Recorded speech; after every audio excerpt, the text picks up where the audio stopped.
Buenas tardes, mi nombre es Alejandra y es un gusto poder hablar y verlas a todas hoy. Cuando nos dan el estudio, la fecha del estudio, creo que la mayoría empieza a orar y a pensar de qué se puede hablar. Por lo menos yo empiezo a orar y a pensar y siempre algo el Señor manda. Y voy a contarles algo. En el costado de mi cama, en la pared, tengo un pequeño cartel. Y el cartel dice lo siguiente: suficiente gracia para hoy. Es un pequeño cartel y es casi lo primero que veo al levantarme cada mañana y es prácticamente la primera oración al abrir mis ojos. Suficiente gracia para hoy. Gracia de Dios hacia mí y de mí hacia los demás. Y ustedes se preguntarán o alguna vez se han preguntado ¿qué es la gracia? ¿O qué es la gracia de Dios en la Biblia? ¿Qué nos dice la Biblia acerca de la gracia? Y la gracia es un regalo de Dios para todo aquel que cree en Jesucristo. Por lo tanto, al igual que la fe, solo mediante de ella seremos salvos. Y en la Biblia, para definir gracia, en el Antiguo Testamento, era la palabra hebrea gen, mientras que en el Nuevo Testamento era la palabra griega charis. Estos dos términos significan originalmente favor o bondad, en especial si ésta ha sido ganada sin merecerla. Ustedes ya saben, cuando uno hace un favor a alguien, es sin pensar que nos van a dar algo a cambio. Y eso es la gracia. Es el amor de Dios hacia nosotros y nosotros lo recibimos sin merecerlo. La gracia de Dios en la Biblia se usa para describir uno de los principales atributos de Dios. Como dice 1 Pedro 5:10, mas el Dios de toda gracia que nos llamó a su gloria eterna en Cristo Jesús. Como habíamos dicho, esta palabra indica favor gratis o inmerecido de Dios para con el hombre. Porque ya nos dice Romanos 3, 24 y 25. Siendo justificados gratuitamente por su gracia, mediante la redención que es en Cristo Jesús, a quien Dios puso como propiciación por medio de la fe en su sangre para manifestar su justicia, a causa de haber pasado por alto en su paciencia todos los pecados pasados. Y también, ya saben, uno de los versículos conocidos o pasajes de la Biblia más conocido está en Efesios 2, 8 y 9. Porque por gracia sois salvos por medio de la fe, y esto no es de vosotros, pues es don de Dios, no por obras, para que nadie se gloríe. Y otra forma de describir la gracia es que Dios escoge bendecirnos en lugar de maldecirnos, mediante la fe en el sacrificio de Cristo en la cruz. Entonces, te preguntarás, ¿cómo obtener la gracia de Dios? ¿Tú te has hecho esta pregunta? ¿Cómo obtener la gracia de Dios? Y la verdad es que no hay forma ni esfuerzo humano para ganarse el favor de Dios.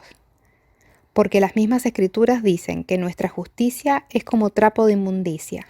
Isaías 64:6. Por esta razón, la carta a los Efesios nos explica que la gracia es un regalo de Dios y que únicamente se obtiene por medio de la fe en Jesucristo. Pero hoy esta tarde les voy a contar la historia de una mujer que halló gracia a los ojos de Dios y también fue llena de gracia. Y esta historia es muy conocida por todas nosotras. Las tiene que haber leído muchas veces en la Biblia. Pero esta historia nos va a dar algunas pautas de cómo hallar gracia delante de Dios. Esta historia hace referencia a una mujer que para la visión del mundo actual seguramente no encajaría en los estereotipos que conocemos. Vamos a hablar de una mujer que se hizo sierva del Señor. Una mujer que no huyó de la maternidad, sino que por el contrario, honró su papel femenino, asumiendo los propósitos de Dios con su vida, convirtiéndose en un ejemplo para todos. Hoy vamos a hablar de María, llena de gracia. Y vamos a leer el primer capítulo del libro de Lucas. Y vamos a aprender esta enseñanza de Dios que espero edifique hoy a cada una de ustedes. En Lucas 1, a grandes rasgos, nos encontramos con María, una joven de un pueblo pequeño, virgen, pobre, que se comprometió a casarse con un carpintero llamado José. Y la historia comienza con el gran día. Había llegado el gran momento que todas las generaciones anteriores esperaban. El Mesías anunciado por los escritos y los profetas estaba por nacer. Y el ángel Gabriel había recibido la orden de anunciar su aparición, la cual estaba cuidadosamente planeada para que ocurriera a través de la milagrosa concepción de una virgen y naciese de mujer. Así dice Lucas 1, 26 al 28, y vamos a ir desmenuzando los versículos, para que podamos ir entendiendo poco a poco cómo es la gracia hallada en María. Lucas 1, 26 al 28. Al sexto mes, el ángel Gabriel fue enviado por Dios a una ciudad de Galilea llamada Nazaret, a una virgen desposada con un varón que se llamaba José, de la casa de David, y el nombre de la virgen era María. Y entrando el ángel a donde ella estaba, dijo: Salve, muy favorecida, el Señor es contigo, bendita tú entre las mujeres. Y como dije, vamos a ir por partes en esta lectura bíblica. Aquí María está algo así, o así es como yo me imagino cuando leo esta historia, sentada en una silla de madera, tal vez que había hecho José, o tal vez estaba encerrada en el interior de la casa. Yo me imagino qué haría ella en su encierro. Y me gustaría pensar que estaba orando, porque ella era una mujer de Dios, era muy creyente. Y en eso se le aparece el ángel Gabriel, y lo que estaba por sucederle a María era un plan perfecto, desde mucho antes de todos los tiempos. Desde el principio, Dios tenía un plan para ella. Sigamos imaginando esta situación. María está orando y de pronto el ángel la interrumpe en su escena, se presenta y ella escucha: Yo te saludo, muy favorecida. Ese muy favorecida también se puede traducir como tú llena de gracia. María estaba llena de gracia, llena del amor incondicional. Y esta descripción es tremenda, pues hace referencia que la gracia de Dios es dada de manera incondicional, aunque especialmente quiero que ustedes hoy sepan que son amadas por Dios de la misma manera que lo fue María. Sí, igual, con el mismo amor, Dios nos ama igual que amó a María. Así que como una mujer pobre, campesina y sin educación, de un pueblo absolutamente pequeño y sin importancia aparente, entiende que es amada por Dios. Y esto es algo hermoso, es fantástico, es increíble si nosotros creemos que Dios nos ama tanto. Y ella entendió la gracia de Dios en ese momento. Y entonces aquí quiero hacer un pequeño paréntesis. El primer punto para estar llenas de gracias es entender que Dios te ha dado su gracia sin merecerlo. Que Dios te ha amado tanto que te da su gracia. Sigamos con la lectura. Lucas 1:29. Mas ella, cuando le vio, se turbó por sus palabras y pensaba qué salutación sería esta. Cuando recibe este saludo de Dios, ella se perturba, no puede creerlo. ¿Ustedes lo creerían si se les aparece un ángel y les dice: bendita tú entre las mujeres? Salve, muy favorecida. Es algo increíble, yo creo que también estaría un poco perturbada. Y como María, yo me preguntaría, ¿quién soy yo para merecer esto? Yo no soy nadie, eso es lo que pensó María. Yo no puedo creerlo, en un sentido de humildad. María se preguntaba, ¿quién soy yo para merecer esto? María, al igual que muchas de nosotras, reconoce que Dios ha dado más de lo que ha pedido. Y esto nos enseña que una mujer de Dios actúa con humildad. María en ese momento se encontraba entre el asombro y la humildad. Y aquí el segundo punto. Lo segundo para estar llena de gracia se llama humildad. Sigamos con la lectura. Versículo 30. Entonces el ángel le dijo: María, no temas, porque has hallado gracia delante de Dios. Y ahora nos preguntamos, ¿por qué María halló gracia delante de Dios? La respuesta es porque Dios la amó, la ama y la amará. No hay ninguna otra razón más allá de eso, lo cual es maravilloso y está absolutamente fuera de toda religión. Cualquier religión que te pida ganar el favor de Dios no es gracia de Dios. Y ya sabes, te lo voy a volver a repetir. Dios la amó, la ama y la amará. Igual a ti, mujer. Dios te amó, Dios te ama y Dios te amará con su inmenso amor. Por esta razón, el mensaje de nuestro Evangelio es completamente distinto, pues se trata de Dios regalándonos su gracia. Es un Dios dando amor gratuitamente. Eso es lo que Él hace, esa es su esencia, eso es Él. Él, Dios, es amor. María reacciona ante la noticia y ahora recibe una aún más grande. Versículo 31 al 33.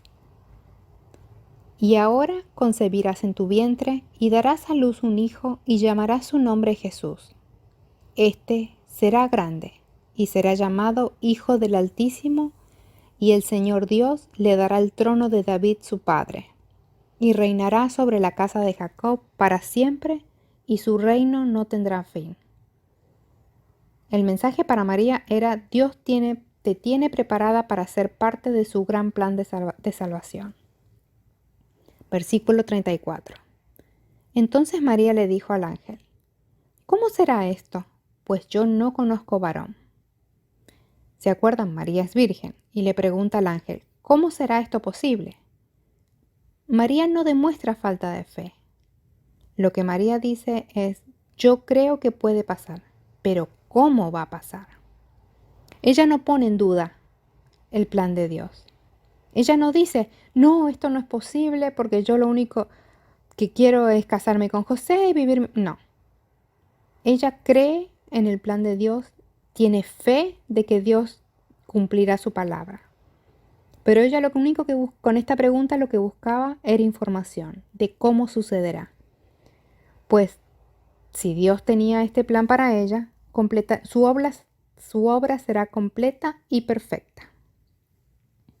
Y aquí el tercer punto para estar llenas de gracia: la fe. Una fe tan grande como la de María. Y sigamos hablando de ella. Aquí está esta mujer sencilla, de un pueblo sencillo, que tiene una fe sencilla, pero su fe es verdadera y es enorme. Ella sabe muy poco, pues no existía aún el Antiguo Testamento o el Nuevo Testamento. Ella no tenía toda esa información. Ella solo creía en un Dios que podía hacer todo posible.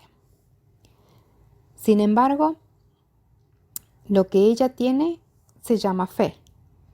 Ella cree todo lo que Dios dice se cumple. Y así es como a veces nosotros nos diferenciamos de María, pues nosotros ahora tenemos demasiada información, pero nuestra fe es un poco más pequeña. Porque la fe no es solo creer en una lista de cosas, es tener fidelidad a esas cosas que crees, por lo cual sabes que Dios las hará de todas maneras. Esa es la fe ciega que tenemos los cristianos. Creer sin ver. Y Martín Lutero dijo algo impresionante: el milagro más grande empieza con la fe. Versículo 35. Respondiendo el ángel a María le dijo: el Espíritu Santo vendrá sobre ti y el poder del Altísimo te cubrirá con su sombra, por lo cual también el santo ser que nacerá será llamado Hijo de Dios. ¡Wow! ¿Y esto? La respuesta que recibió María, ¿cómo será? Vendrá sobre ti, te rodeará por completo, serás rodeada por una pureza asombrosa. Significa que la misma presencia de Dios venía y actúa con poder sobre la vida de María. Y hoy quiero que tú sepas que Dios también te cubrirá con su sombra, que Dios está contigo cada día. Y no dejes que nadie te diga lo contrario. Dios cubrirá con su sombra y tú llevarás contigo a aquel a quien habita en la plenitud de la deidad. María, obviamente, después de este suceso, jamás sería la misma. Jesús es el que María lleva en su vientre. Él es el Mesías anhelado, el Mesías que tanto habían estado esperando. Y esta mujer se debería estar preguntando tantas cosas como cualquiera de nosotros si nos pasa eso. Tendríamos miles de preguntas. Y ella podría llenarse de orgullo. Imagínense que a ustedes les digan que van a ser la madre del Mesías anunciado, del Salvador del mundo, de un rey cuyo reinado no tendría fin. ¿Qué? Nos sentiríamos súper orgullosas. Yo diría, wow, voy a ser la madre más importante. Creo que cualquiera de nosotros sentiría orgullo. María podría haber pensado que era la mujer más importante para la humanidad. Pero en vez de eso, ella lo asume como una humilde servidora. Reconoce que Dios está influyendo en ella. Y ella, como toda madre, sabe que su hijo es obra de Dios, lejos de ser obra de sí misma para orgullo propio. Toda madre sabe que sus hijos son la obra de Dios y que cada hijo es un regalo de Dios. Versículo 38. Entonces María dijo: He aquí la sierva del Señor, hágase conmigo conforme a tu palabra. Y el ángel se fue de su presencia. ¿Escucharon la respuesta de María? Heme aquí la sierva del Señor. Aunque María no comprendía por completo todo lo que iba a pasar, ella creyó con una fe que no tiene medida. Y ella, como también nosotras, a veces no podemos entender lo que está pasando o lo que Dios está haciendo, pero tenemos que creer que si es el plan de Dios, es para bien. Dios siempre tiene un plan para tu vida y el plan de Dios es perfecto. Y María es un ejemplo de toda mujer de Dios llena de su gracia, y toda mujer llena de su gracia es una servidora que obedece su voluntad. Cuando ella contestó, he aquí la sierva del Señor, cuánta belleza hay en María, que inmediatamente se reconoce como una sierva de Dios. Ella lleva al Mesías anhelado en su vientre, por lo que es hermoso imaginar esta mujer durante todo el embarazo. Y aquí quiero ponerles algunos puntitos importantes como mujeres, para que conozcan y sepan que la mujer en el plan de Dios es perfecta. Que nadie niegue la belleza del vientre femenino, que un día fue capaz de llevar a Jesús, el Hijo de Dios. Que nadie niegue la belleza del amor de una madre, porque el amor es sagrado. Que ninguna mujer atente contra la belleza de la maternidad. Que nadie niegue la belleza del amor de una mujer, porque ese amor es bendito. Y que nadie niegue el valor de la mujer para Dios y para el mundo. Y no queremos decir ni más ni menos de María. Queremos creer lo que las Escrituras dicen acerca de ella. Y esto es lo que dicen de ella. Ella amaba al Señor y era amada por el Señor. Era una mujer de fe. Era una mujer humilde, servidora de Dios. Y era una mujer llena de gracia. Y que halló gracia delante de Dios, que en el momento más increíble de su vida estaba dispuesta a dejar todo para servir a Dios. Y ella con amor pudo servir a Dios. Y eso es lo que debemos aspirar nosotras. Cada mujer debe aspirar a tener una fe como María, a amar a Dios, a confiar en Dios y a servir a Jesús como lo hizo ella. Toda mujer debe pedirle a Dios con fe que se haga su voluntad y buscar cada día la gracia de Dios, que es inmensa e infinita para con nosotras. La gracia ha hecho posible la manifestación más maravillosa del amor de Dios para nosotros. Él estuvo dispuesto a enviar a su Hijo Jesús a morir en la cruz para que todas tengamos oportunidad de recibir salvación y vida eterna. Ninguna de nosotras lo merecía, pero Dios, en su infinito amor, su infinita gracia, decidió concedernos ese gran regalo.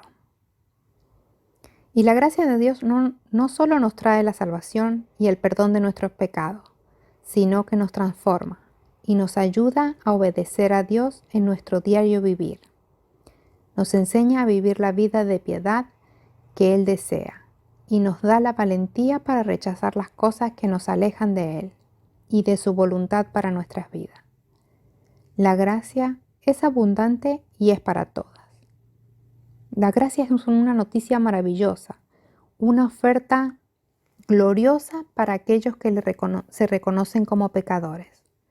La gracia es la regla de vida y también es el tema que predomina en nuestras vidas mientras vivimos aquí en este mundo sirviendo a Dios y a su iglesia.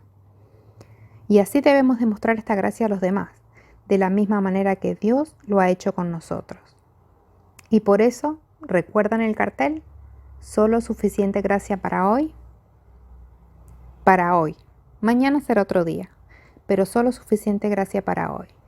Gracia de Dios hacia mí y gracia de mí hacia los demás.